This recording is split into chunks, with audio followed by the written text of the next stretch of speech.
My name is Liz City. I'm Executive Director of the Doctor of Education Leadership Program at the Harvard Graduate School of Education, where I'm also a lecturer on education. When you've collected all of your data, you're facing a large pile of data. Sometimes it's hard to know how to dive in and how to analyze those data. One of the things that I've found very helpful in my work is using protocols or structured-based conversations, especially when you're talking about data with other people, which is really the best way to talk about data, is to do it with other people. They'll see things you don't see. You'll collectively decide what to do next. But the thing is, you have very limited time in school. You may have 45 minutes for your common planning time, and you need to figure out how to efficiently use your time to look at data and get somewhere with it. So different sorts of protocols can be very helpful, even if it's as simple as, we're going to start with, what do you see in these data? To slow yourself down from everybody leaping to conclusions and deciding what to do about the data, which is something we educators often do. We want to do something for kids. We want to very quickly leap to something that's going to be helpful for students. So we go from data to solution in 5 minutes. Well, that's not very helpful because you've skipped the whole inquire part of the data cycle. You've skipped saying, why do the data look these way? What are we seeing here? What do you notice? So often we use protocols that start with a what do you see? What do you notice? What kinds of questions do you have as you look at these data? What other data might we want to explore to dig into these questions some? And what are our next steps based on what we're seeing in these data? So something very simple like that can be helpful for looking at data. Another thing that can be helpful is before you sit down in your collaborative team meeting with those data, if somebody has processed the data a little bit, especially if there's number data, interim or standardized test data, can you move the data from charts and numbers to try to make pictures out of the data? That will also help us be more efficient. If we're looking at a bar graph, instead of trying to look at lines and lines of numbers, can we just look at the picture to try to see, oh, what's the storyline here? Whenever you're looking at data, you're trying to figure out, what do I see? What are the patterns? What's the storyline? What are these data telling me? And now what do I want to know? So that's really a strategy for using data. It's not too fancy.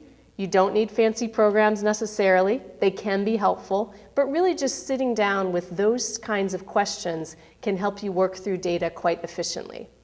Whenever you're looking at data, you want to ask the question, why? You also want to think about using data like you're a scientist, which for those of us like myself who were English teachers doesn't come naturally. But you want to think about it like a scientist. You're presented with something and you want to ask why. Why do the data look this way? So you might say testable hypotheses, but what you're really trying to figure out is why. So when you look at a set of data, you're going to ask the question why. A very popular protocol that comes out of the business sector is to ask why 5 times. You ask it once, why did the data look this way? And then you say, we have an answer. Why is that true? So I'll give you an example. We're struggling with students drawing inference when they're reading, a very common problem in many schools. So why are students struggling to draw inference? Well, we're not sure we're explicitly teaching inference. Okay, why? Why aren't we teaching inference? Well, we're not sure we share a common definition of what inference is. Why don't we share a common definition of what inference is?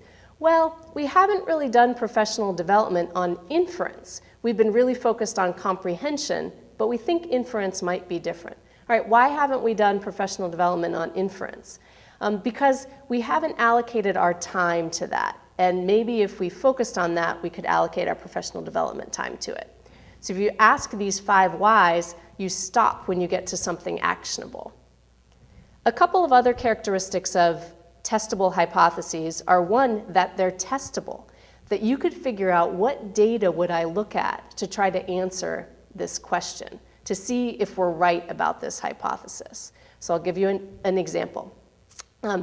It was in a district in Iowa not too long ago, and they were struggling with transfer. They said, you know what, students aren't transferring their knowledge from class to class within the same grade, or from grade to grade. They know something in 5th grade, and then they go to 6th grade, and it's like they were never taught it, something many of us have experienced as teachers. So they said, why are students struggling with inference? What are our hypotheses? And they said, well, we think it might be because we're not really giving them high-level tasks.